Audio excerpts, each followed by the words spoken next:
അസ്സലാമു അലൈക്കും വറഹ്മത്തുള്ളാഹി വബറകാതുഹു. അൽ അമീനും ഖദീജ ബീവിയും സ്നേഹവും വിശ്വാസവും നിറഞ്ഞ ദാമ്പത്യ ജീവിതമാണ് നയിച്ചത്. അവർ ഇരുവരും കഠിനാധ്വാനം ചെയ്തു, കച്ചവടത്തിൽ ലാഭമുണ്ടാക്കി. ലാഭത്തിൻ്റെ ഒരു വിഹിതം പാവപ്പെട്ടവർക്ക് നൽകി. സഹായം തേടി വരുന്ന ആരെയും അവർ നിരാശരാക്കിയിരുന്നില്ല. വിശന്നവർക്ക് ആഹാരം നൽകും, വസ്ത്രമില്ലാത്തവർക്ക് വസ്ത്രം നൽകും, ബന്ധുക്കളെ സന്ദർശിക്കും. ചിലപ്പോൾ ഖദീജ ബീവിയുടെ ബന്ധുക്കളെ വീട്ടിൽ പോകും, സ്നേഹം പങ്കിടും, കുടുംബ ബന്ധങ്ങൾ കാത്തു സൂക്ഷിക്കും. അബൂ ത്വാലിബിനെ സന്ദർശിക്കുന്നത് ഇരുവർക്കും ഏറെ സന്തോഷമുള്ള കാര്യമായിരുന്നു. വേണ്ട സഹായങ്ങൾ ചെയ്തു കൊടുക്കുകയും ചെയ്യും. വിരുന്നുകാരെ സ്വീകരിക്കാനും സൽക്കരിക്കാനും ഖദീജ ബീവിക്ക് വലിയ താല്പര്യമായിരുന്നു. രുചികരമായ ഭക്ഷണപാനീയങ്ങൾ തയ്യാറാക്കാനും സമർത്ഥയായിരുന്നു. ഇതിനിടയിൽ ഖദീജ ബീവി ഗർഭിണിയായി. വലിയ വീട്ടിലെ എല്ലാ അംഗങ്ങൾക്കും എന്തെന്നില്ലാത്ത സന്തോഷം. ഖദീജ നേരത്തെ മറ്റു ഭർത്താക്കന്മാരിൽ നിന്നും ഗർഭം ധരിച്ചിട്ടുണ്ട്, പ്രസവിച്ചിട്ടുമുണ്ട്. അന്നൊക്കെ ഏറെ സന്തോഷിച്ചിട്ടുമുണ്ട്. അൽ അമീൻ്റെ കുഞ്ഞിനെ പ്രസവിക്കാൻ പോകുന്നു എന്ന ചിന്ത വലിയ ആഹ്ലാദം നൽകി. മറ്റൊരിക്കലുമില്ലാത്ത ആഹ്ലാദം. പെൺകുട്ടികൾ പിറക്കുന്നത് ശാപമായി കരുതുന്ന കാലം, പെൺകുട്ടികൾ അപമാനമാണെന്ന് ധരിച്ച് കുഴിച്ചു മൂടുന്ന കാലം. എത്ര പെൺകുട്ടികൾ ജീവനോടെ കുഴിച്ചു മൂടപ്പെട്ടു. അക്കാലത്താണ് ഖദീജ ബീവി ഗർഭിണിയായത്. മാസങ്ങൾ കടന്നുപോയി. പ്രസവത്തിന് സമയമായി. ആകാംക്ഷയോടെ അൽ അമീൻ കാത്തിരുന്നു.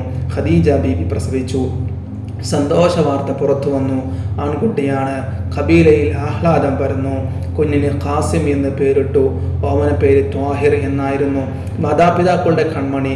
ഈ കുഞ്ഞിൻ്റെ പേര് ചേർത്തു റസൂലിനെ അബുൽ ഖാസിം എന്ന ഓമന പേരുണ്ടായിരുന്നു. ആൺകുട്ടികളെ പ്രസവിക്കുന്നത് അഭിമാനമായി കരുതുന്ന കാലം. ഖദീജ ബീവിയെ പെണ്ണുങ്ങൾ വാഴ്ത്തി പറഞ്ഞു. ഭാര്യയ്ക്കും ഭർത്താവിനും ആഹ്ലാദം. പക്ഷേ ആഹ്ലാദം നീണ്ടു നിന്നില്ല. പിതാവിനെയും മാതാവിനെയും അവരുടെ ബന്ധുക്കളെയും ദുഃഖത്തിലാഴ്ത്തിക്കൊണ്ട് ഖാസിം മരണപ്പെട്ടു. ഖദീജയുടെ വേദനക്കതിരില്ല. റളിയല്ലാഹു അൻഹ പൊട്ടിക്കരഞ്ഞുപോയി. അൽ അമീൻ ദുഃഖം കടിച്ചമർത്തി. കണ്ണുകൾ നിറഞ്ഞൊഴുകി. നെടുവീർപ്പിട്ടു. എന്തൊരു പരീക്ഷണം! ആഹ്ലാദം നിറഞ്ഞ വീട്ടിൽ ദുഃഖം തളം കെട്ടി നിന്നു.